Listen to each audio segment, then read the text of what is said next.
with me now are Shalina Litt, a writer and a blogger who's also a child behaviour specialist. I'm also joined by Sahar Al-Faifi, a community activist who's also a molecular geneticist. And Fatima Barkatullah is the director of the Seeds of Change Muslim Women's Conference, the largest of its kind in Europe. Also here are the writer and commentator Douglas Murray, Kola Hassan, who's a lecturer and advisor on Islam, and last but not least, the writer and broadcaster Yasmin Alabai-Brown. Can I just begin with you, Fatima? Yes. 56% of British people don't really support the wearing of the full face veil in public. They don't want it. Well, I think it depends on where you take the poll, really, because, something that I've recently launched is a project called Secrets of a Muslim Woman, and it's all about letting people know why we do what we do, because I think a lot of it is to do with not really being familiar with it. You know, I mean, my message to the British public is that you've got nothing to fear. You know, this is a piece of cloth. They don't feel that, though, do they? Because elsewhere in this poll, a majority said they don't know how to relate to a woman wearing a full face veil. I think, you know, the people who have actually interacted with women who wear the face veil, people who work with them. I mean, we're in East London today. In East London, the veil is practically, you know, normal on the streets of East London. People who've actually interacted and worked with women who wear the veil have absolutely no problem with it. I think it's a fear of the unknown. Douglas Murray, would you like to see the veil banned here? Well, I think, like a majority of British people, I think that it should be banned in public places, particularly places like courtrooms, where it's absolutely imperative that a jury are able to see the faces of people who are accused. As for an overall ban, I think, look, my own opinion is that Niqab is highly undesirable. I think that we live in a society where people do show their faces, where huge amounts of our social interaction depend on people showing their faces. I think that it's very difficult to enforce a ban in public places like streets, but it should be certainly a desirable thing to discourage its wearing. To impose a ban, but in principle you'd like to see one because you think in Britain it's unacceptable. In public buildings, in courts, in schools and places like this, absolutely, I think a ban would be very sensible. In streets and so on, I think it's difficult, but it should be societally discouraged. Fatima? No, a ban, I mean, I think it's a complete overreaction. Look, the niqab has been part of the British landscape for the last 20-odd years, OK? Muslim women have been going about their business. We've got a radio presenter here, we've got a scientist, we've got talented Muslim women who've got a lot to give to this society, who've been doing so and been very sensible about it. When we need to remove our face veils, we do it. But how do you think we get through airport security? I mean, what about the fact that 56% of people are saying they don't want it here? You know what? I'm not surprised at all, because when you know that high-profile politicians making such offensive comments and big fuss about it, I am not surprised when the public say they are against it. We show our faces. Exactly. The British society, the fabric of the British society is respecting the public freedom. Public freedom is part of it, the religious freedom. What about the fact that people feel uneasy? They said they don't know how to relate to women who have their faces covered. First of all, let them interact with us. Let us be open and engaging with them. This is number one. Secondly, 80% of communication in the world does not involve face-to-face. Twitter, Facebook, phones doesn't involve face-to-face communications. The issue is the problemization here. It's not existent problem. I'm sorry. I worked in this area for 7 years, about 15 years ago, and this was not, as you said, a norm. This has been imported and exported for reasons which we haven't got time to go into. We live in a society, in this society, and we live in a country which is very, very complicated. And to shut yourself off as if the rest of us are infections and cutting... How are we shut off? This is the meaning. We are engaged, we are active. How are we shut off? Shalina, you have said that in engaging with your elderly white neighbour who feels uneasy, sometimes you remove the veil. When you worked with children, you remove the veil. Isn't that an acknowledgement that it is difficult for people to engage with women who have their faces covered? Yeah, I think it is. And I also honour what Douglas Murray has just said. He couldn't actually feel comfortable and... You know, I'm making a presumption here, but you couldn't say, let's do an outright ban. And that's great, because I understand you look at social cohesion. It's about looking at, let's isolate it. Whose discomfort are we going to favour? Because if I lift my veil, I'm then uncomfortable. and we've favoured someone's discomfort. We live in a society, but I don't believe in the French ban. I don't think you should do that. But why absolutely, not? If you're opposed to it, no, if you I think there is is a very simple way of saying, and a non-racist way of saying, in public institutions, everybody, whoever they are, must show their faces. It's Muslim exceptionalism that is becoming the problem. No, it's not. If we have the same rule for everybody, and at home, on the streets, I don't want people stopped. Okay? We accommodate religious expression in this country. You know, Jehovah's Witnesses who don't want blood transfusions, Sikh people who want to wear turbans. We make exceptions, you know, in certain situations. And so, look, you know, I really want to reach out to the public and say, you've got nothing to fear from us. But take We're up British. Yasmin's, I was born in this country. I love this country. Take up Yasmin's point that this is about exceptionalism.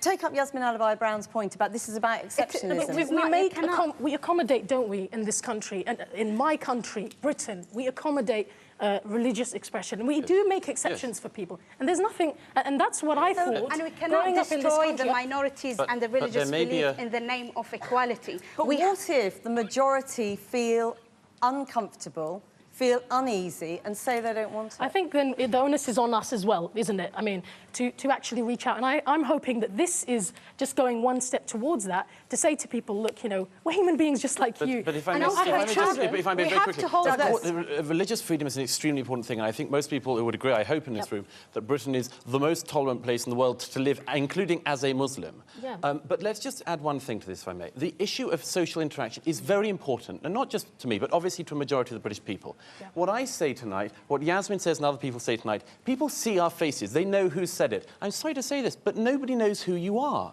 They can hear your name, they can't see you. If I say something stupid on television tonight, people know it's me saying it. If you do, with all due respect, you can disappear and no one knows. No, we're not disappearing. What does this say? The meaning of this thing is extremely important to address. The meaning of this thing is women are by nature dangerous to men and society. Therefore, they must be covered, they must be buried. That's the meaning of it. And that's what I cannot accept.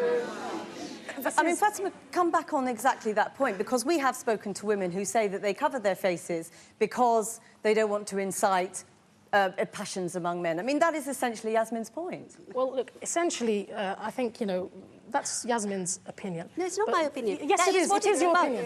Ask the Taliban. Ask Taliban why they're imposing it. Yasmin, you know, I'm really sorry. Maybe you haven't really met women in Niqab. I would like to invite you out to my house. You know, you can see my face. We can sit together. We can have a laugh. Yes, but and then I think it will change your opinion. Couldn't come to your house and see your face, though, could he? I can assure you I'm not going to be He could aroused. meet my husband. No, you're welcome. You would be welcome to, you know, come to my house. Kola Hassan, yeah, can I ask, I mean, you used to wear the niqab and then changed your mind. Why? Two main reasons. One was theological. I made some attempt to actually study the whole notion of niqab in Islam, and I found that it's not actually mandatory. The hijab, the headscarf, is mandatory, but the niqab is not. It's part of Islamic society right from the beginning, but it's not mandatory. Just go and read a little bit of Ibn Kathir, for example. Yeah, I'm a scholar in training, actually, so I do know that. Sorry, let her and finish. secondly, we have a social function in society. We are here to interact with society. We have to have a social consciousness. We have to benefit society. We have to interact with society. And I realized in those 3 years, I was a nobody. Nobody wanted to talk to me because they couldn't talk to me. I could smile until the cows come home, but nobody could see me smiling. You see, that's a very good point, isn't it? Because you say you were a nobody, yes, and yet many people in our poll disagreed with this notion that it was empowering in any way. And I bet you there were many Muslims in that survey. Most Muslims don't care for this either. So to say British as if it was, you know, non-Muslims, most of us daren't speak out. When I do, I get death threats. I've had emails just this week from Niqab. He's calling me a prostitute. What is this freedom that we have? We can't even criticise what is not acceptable, actually. You are free to criticise. I mean, what do you make of that? Making, in a free democracy, making her views known and getting that sort of... That's fine, we're happy about it. I think the issue that we... But about the response that she gets. Well, that's wrong, terrible. obviously. That's it's terrible. It's absolutely terrible. It's not acceptable. We should be able to discuss it. We should be able to talk about it. And I acknowledge that people feel uncomfortable. One of the problems is that the minute religion comes into it, what happens with the people who do wear the niqab often feel they are religiously superior and more pious than people who Nobody has said that today. Nobody has said that today. Let me just move it out to the audience, if you would. Sophia, I'm right in saying you also used to wear the niqab, and you again decided not to. Yes. Why was that? The reason for that was that, and that was a personal choice. I had an incident where niqab was pulled off me, and it really frightened me, and I became very, very anxious. But I feel very strongly about some of the things that's been said here. One of the things that you've been, for example, Yasmin, you've said about freedom of speech and how people are threatening you. I think that's completely unacceptable Islamically. We can't be responsible for all the Muslims and for all the people around the world. Exactly. But I will say that just like you have the freedom of choice to express how you feel, we have the freedom of choice. I have a freedom of choice to not wear a niqab, and she has the freedom of choice to wear a niqab. Did you feel that you were forced out of wearing it, or did you come to a different view about it? Yeah, one of the things it was a very personal choice for me. It meant a lot to me to wear the niqab. This is not shopping in Primark. This has a meaning, and it's the meaning I'm arguing about. And actually, but that's your perception. Let me explain to you the meaning. Isn't the suggestion of your argument that these women don't know what their own choice is? That's your perception. Absolutely do know, which is why I'm objecting to it. Jasmine, but that's your perception. You think that this is how you... my perception... Very specific, if you would. You were a psychotherapist. Yes, I'm a psychotherapist. But you deal with women who are forced into wearing the niqab. Another thing I would mention to regarding communication, in the 9 years of counselling with Sakina Muslim Counselling that I do, all of my clients, majority of them are all we do phone counselling. And a lot of good work is done. I don't see their face, they don't see my face. So it's not really about looking at someone and really connecting with that person, because we don't connect with the outer, we connect with the inner. So you think the loneliness that you talked about seeing in these women comes from where? And not a single person, not a single woman has said to me, my husband has forced me to wear a niqab. What the issues they do have as regards to niqab, I am fearful to go out. I'm at home, I'm lonely, I'm depressed. I don't even want to go out because I feel like I'm not accepted. And the other thing I really want to express is that where is the humanity? At the end of the day, as a woman, as a person, as a human being, where's my right to be who I am? This is my identity. You have that right. You have that right, and you exercise it, and so are all of the other ladies in this room. But the question is whether or not, and I would ask this of, I think, of everyone in the room who's covered, do you think that by covering your face from everyone else in society, you are exacerbating difference or making it less bad? Mariam, would any of you at least recognise that you are exacerbating a difference? Is this divisive? Well, first and foremost, I think we need to look at human rights, okay? In 1998, there was the Human Rights Convention, okay? Under Article 9, it specifically says we all have the freedom of expression, we have the freedom of belief, we have the freedom of so many things that, like in this country, I thought great... Mariam, on Douglas Murray's point, on Douglas Murray's point, that this is, do you understand that many people feel this is divisive? It is a curtain between you and the rest of society. Well, to be quite frank, I think people are free to feel how they want. It doesn't, I don't care how you feel. It's really, no, wait. Really and truly, it's about my human rights. My human right, I am allowed to cover. You don't have to just agree. Very briefly on the point that many people in the survey said that they feel unease, they feel uncomfortable, they feel anxious. Well, to be quite frank, I feel like that towards emos, but that's all right. Can I just point out, there is something fundamentally ludicrous about somebody dressed as you are talking the language of modern human rights. Absolutely. Fundamentally ludicrous. That's in your mind. That's in your mind, Douglas. Kola Hassan. This lady is constantly talking about rights. As a Muslim, you should know that responsibility is there as well. You have a responsibility to society around you. Exactly. I'm a community organizer. I'm a scientist. I am engaged with the community, so I'm not isolated. You have a responsibility. Sorry, 1 second. You have a responsibility in wider society. Well, obviously speaking, as a Muslim woman right now, all this talk about there being a fear of us. Well, fear stems from ignorance. For them to be fearful, they need to understand us, and we need to understand them. Obviously, as British citizens, we do understand them. We were raised in British schools. Some of us go to university here, we work here. We understand the British culture, but do you really understand the Islamic culture? Pardon me, that's not the role. You can't possibly understand the British culture because there's been hundreds of years. And my mother's generation, because I too am a Muslim, my mother's generation, they were beaten, bullied and burnt because they wanted to get rid of all of this and be seen as proper equals. You're betraying that history. And this country fought for women's rights. And you've now taken us back to the dark ages. I'm sorry, but... Can I just take it from Shabita? You are a doctor within the NHS. Too. 1 second, please. You are a doctor within... Excuse me, can we all listen to each other? You're a doctor in the NHS. Yes, I am. And obviously that is one of the very public places where a ban, you know, if it were to be considered, that well, first of all, I would like to say that calling for a ban on niqab in NHS is actually talking about an issue that does not really exist.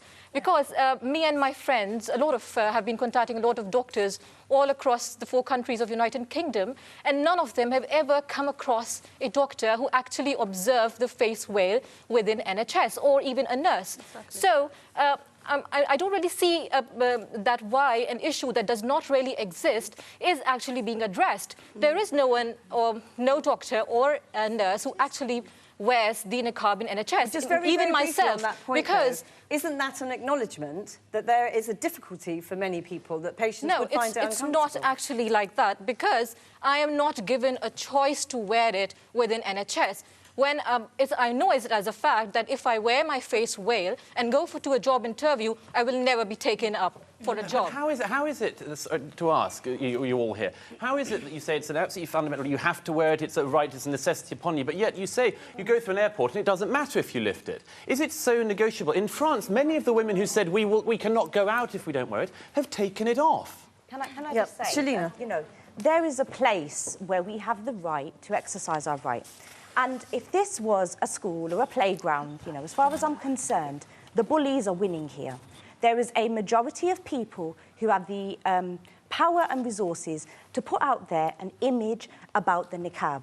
I teach in schools, and I said to a young bunch of children, I said to them, if somebody came into your school, a boy, and he had nail varnish on, and he had high heels on, you know, and you seen him getting bullied, would you defend his right to be the way he was? Or would you ask him to change the way that he's dressed? Now, this is what I'm saying is, I said that I respected the fact that in context, you said in a courtroom, in the classroom, or in public settings where there are people who have got mixed opinions, that we should have policies and procedures that control these things. But being in Britain, I'm proud to be British. Just very briefly, can I ask you, Sahar, many of the women who came forward to talk to us today are very young. And actually, one of the questions that I think a lot of people ask is, you know, we've looked at Afghanistan and we've heard stories of women who have burnt the face veil and are terrified of the prospect of having to wear it again. And they just don't understand how young women in Britain want to wear it here.